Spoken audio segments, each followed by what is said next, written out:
The Prime Minister Modi-led government has completed 11 years in office. Up next, we revisit some government initiatives in revolutionizing defence capabilities.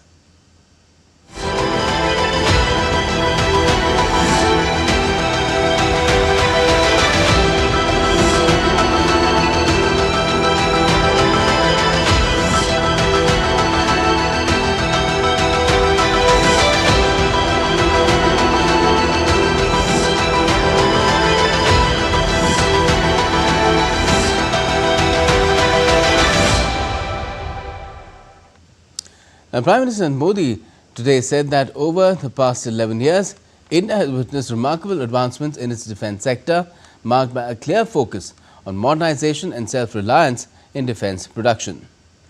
The Prime Minister expressed pride in the collective resolve of the people of India and the unwavering determination to propel India towards greater self-sufficiency and technological excellence in defence. Responding to a post on X by MyGov India, the PM said that the last 11 years have marked significant changes in India's defence sector, with a clear focus on both modernization and becoming self-reliant when it comes to defence production. It is gladdening to see how the people of India have come together with the resolve of making India stronger.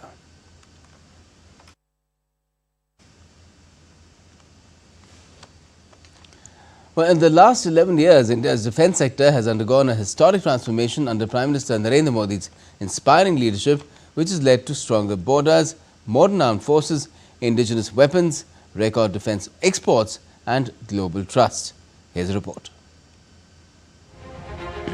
With a $4 trillion economy and a defence budget of $80 billion, India is destined for unprecedented progress. India's defence exports have surged by 334% since 2014, reaching 90 countries, while diplomacy has redefined the country's global role. This is a story of a new India, bold, self-reliant and respected across the world. The defence revolution under the leadership of Prime Minister Narendra Modi has transformed India into a self-reliant military power. The 2014 Make in India initiative reduced dependence on imports and boosted indigenous production. Foreign direct investment or FDI in defence increased up to 74%, bringing global expertise to India. Over 5,000 companies are now promoting defence innovation, with exports reaching 90 countries. Operation Sindoor, launched on the 7th of May, showcased India's military precision. In response to the 22nd of April terrorist attack in Pahalgam, which claimed the lives of 26 innocent civilians, India struck 9 terrorist camps in Pakistan and Pakistan-occupied Kashmir or POK, decimating them completely. Rafale jets equipped with Scalp missiles, BrahMos cruise missiles and indigenous drones destroyed multiple targets, while the Akash Tir air defence system successfully neutralized Pakistani attacks, including drones and missiles. Bureau Report, DD India. Let's get you more on this with our expert guest. SP Shukla joins us, former President, Society of Indian Defence Manufacturers, that's the SIDM. Good evening to you. Mr. Shukla, what do you make of what's been happening in the 11 years as far as indigenization in defence is concerned compared to how things were before 2014? I can speak about defence sector with pleasure, pride and confidence. In last decade, what has happened is unbelievable. Last year, can you believe we had a defence production of the entire industry, 1.25 lakh crores, Sawa lakh crore. That is a phenomenal number. It is a growth of more than 175% in 10 years. If we talk about defence exports, we have grown 35 times. In 10 years ago, our defence exports were less than 700 crores. Today we are talking about touching a figure of 24,000 crore. And the target is that by the year 2029-30, we should be reaching 50,000 crores of exports. These things have become possible because of different initiatives for which we compliment the government and the user, which is our armed forces. Right, definitely. And how do you see it going from here, especially after what we've seen in Operation Sindoor and beyond? Operation Sindoor has proved the capabilities of Indian manufacturers, both in public sector and in private sector. One of the major things which happened in last 10 years was giving a boost also to private sector. And this is a symbiotic relationship where companies work together. And that is how the defense industry operates all over the world. Somebody makes this component, somebody makes another component, engine is made by somebody, propeller is made by somebody, and they all come together to deliver a final product for our armed forces. Operation Sindoor has proven that efficacy, efficiency, precision efficiency, as well as reliability of India made defense equipment is is not second to none in the world. It's I think after today, nobody is going to say that can Indian industry do this or can Indian industry do this. I think it is a game changer. For the first time, people are actually saying, so far we knew that Indian industry has produced, Indian industry has increased production, Indian industry has started a new product range, but we have seen it in action, and now we know that our industry is capable of serving the armed forces. Right. And, the distinction that was made in terms of kinetic and non-kinetic action, do you feel that that is something which has come into the lexicon because of the way warfare itself has evolved following what we've seen in Ukraine and now in Operation Sindoor with the use of air defense systems, drones coming in to a large extent, basically unmanned warfare going to the next level? You said it. You are absolutely right. I must thank you and for compliment you on pointing it down very appropriately. More and more, you are going to find that it is the machines who will fight on behalf of human beings. More and more, it will be the warfare based on advanced technology. In fact, today, drones may still rely upon a human operator keeping an eye and sending direction, and that may be 50% of the work. Other 50%, a drone does it itself because of its sensors, radars, and other capabilities. Time is coming in next few years, maybe not even years. We are talking about a year or two, when AI alone will guide, and this is a field where India will have advantage over rest of the world. We not only have manufacturing capability, we have one of the best software sector in the world.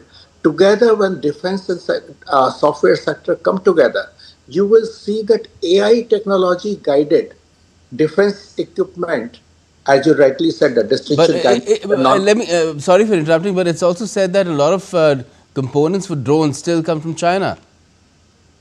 I'm not sure about China, but yes, there are components which come from outside, but that is true for almost every country in the world.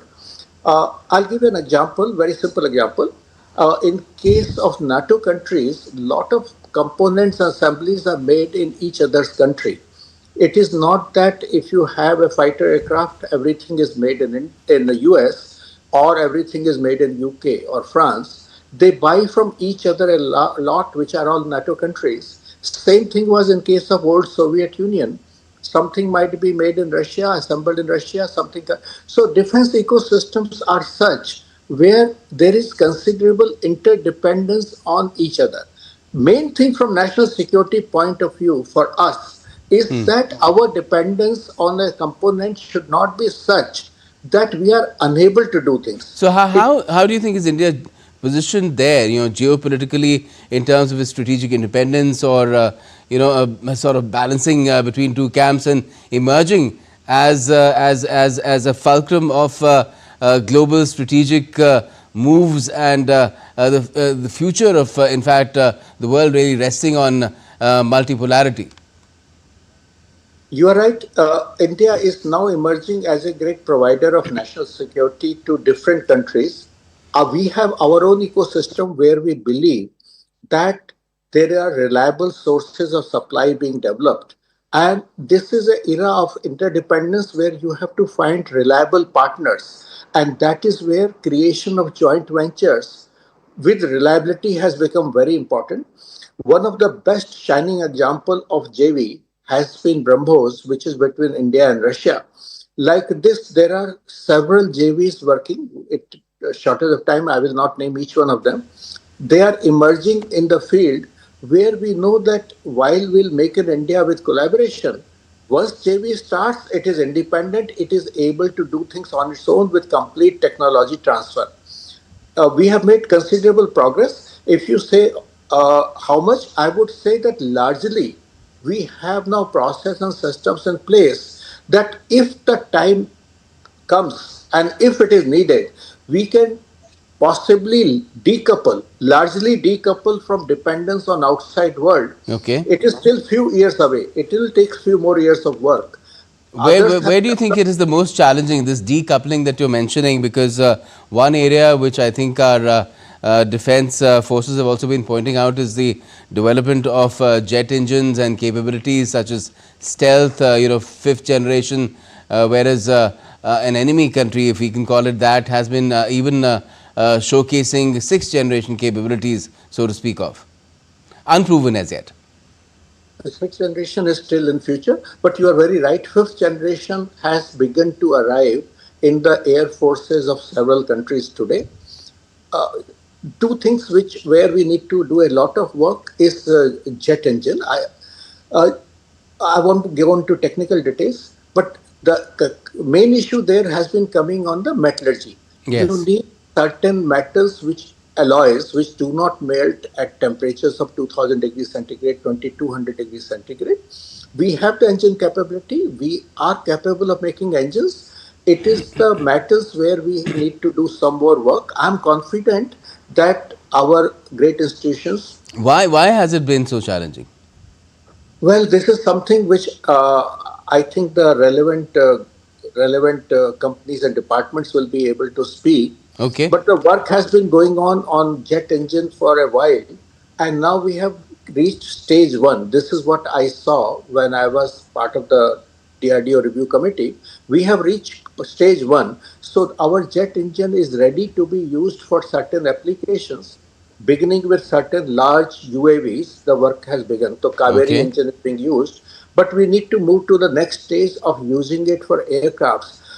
Technically, what we are talking about is there are single-use engines and there are multiple-use engines. In single-use engines, where you use them one time, metallurgy is not so important. But Hmm. in multiple-use engines, metallurgy becomes very important. So I will stop here. I will not bore our audience with technical details. All I can say is we are 70 to 80% there, but we still need to do another 20%, the last mile. Okay. Well, let's hope that we make rapid progress on that front. And I beg to differ with you.